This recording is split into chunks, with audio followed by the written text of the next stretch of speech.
গায়ে হলুদের দিনেই সে সময় ঝিলকে আটকে দিল স্বাক্ষর। হ্যাঁ বন্ধুরা, ভোলে বাবা পার করে গা সিরিয়ালের আজকের পর্বটি ছিল আবেগে ঠাসা। একদিকে স্বাক্ষরের বাড়িতে বিয়ের সানাইয়ের আনন্দ, আর অন্যদিকে ঝিলের মনে বিচ্ছেদের বিষাদ সুর। যখন পুরো বাড়ি গায়ে হলুদের প্রস্তুতিতে ব্যস্ত, ঠিক তখনই ঝিল বুঝে যায় এই আনন্দের মাঝেই সে হারিয়ে যাচ্ছে নিজের সবকিছু। পর্বের গুরুত্বপূর্ণ মুহূর্ত আসে মিলির আগমনে। সে স্বাক্ষরের পরিবারের সামনে দাঁড়িয়ে এমন কিছু কথা বলে যা শুনে দর্শকদের মনে প্রশ্ন জাগে, একটা সম্পর্ক কি সত্যিই এত সহজে ভুলে যাওয়া যায়? পুরনো বউয়ের স্মৃতি মুছে ফেলে কি এত দ্রুত নতুন জীবনের পরিকল্পনা করা যায়?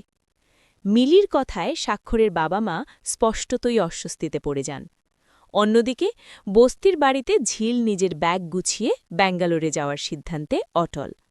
তার মা আর বন্ধুরা তাকে আটকানোর চেষ্টা করলেও ঝিলের মন একেবারেই স্থির। সে চায় তার মা আর কখনো অন্যের বাড়িতে কাজ না করুক। সে চায় সম্মানের সঙ্গে একটা নতুন জীবন শুরু করতে। গল্পের শেষ দিকে দেখা যায় স্বাক্ষরের গায়ে হলুদের অনুষ্ঠান শুরু হয়ে গেছে। চারদিকে হাসি আনন্দ থাকলেও স্বাক্ষরের চোখে ধরা পড়ে চাপা কষ্ট।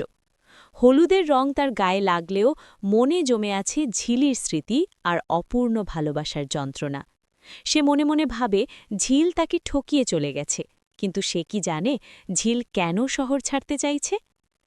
আগামী পর্বে সম্ভবত দেখা যাবে ঝিল যখন স্টেশনের পথে রওনা দেবে, ঠিক তখনই কোনোভাবে সত্যটা স্বাক্ষরের সামনে এসে দাঁড়াবে। তখন কি স্বাক্ষর গায়ে হলুদের পিঁড়ি ছেড়ে ঝিলকে আটকাতে পারবে, নাকি বিয়ের সমস্ত আচার সম্পন্ন হয়ে যাবে আর ঝিল কি হারিয়ে যাবে অন্য এক শহরের ভিড়ে? সবচেয়ে করুণ মুহূর্ত ছিল গায়ে হলুদের সেই দৃশ্য, যেখানে স্বাক্ষরের চোখের কোণে জমে থাকা জল তার একাকিত্বের গল্প বলে যায়।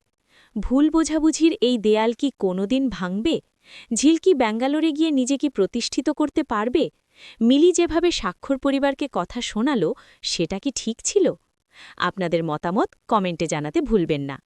আজকের আপডেটটি ভালো লাগলে একটি লাইক দিন। স্বাক্ষর আর ঝিলের এই অসম্পূর্ণ ভালোবাসার গল্পের সব লেটেস্ট খবর পেতে এখনই আমাদের চ্যানেলটি সাবস্ক্রাইব করতে ভুলবেন না আর নিজের মতামত কমেন্টে জানান। ধন্যবাদ।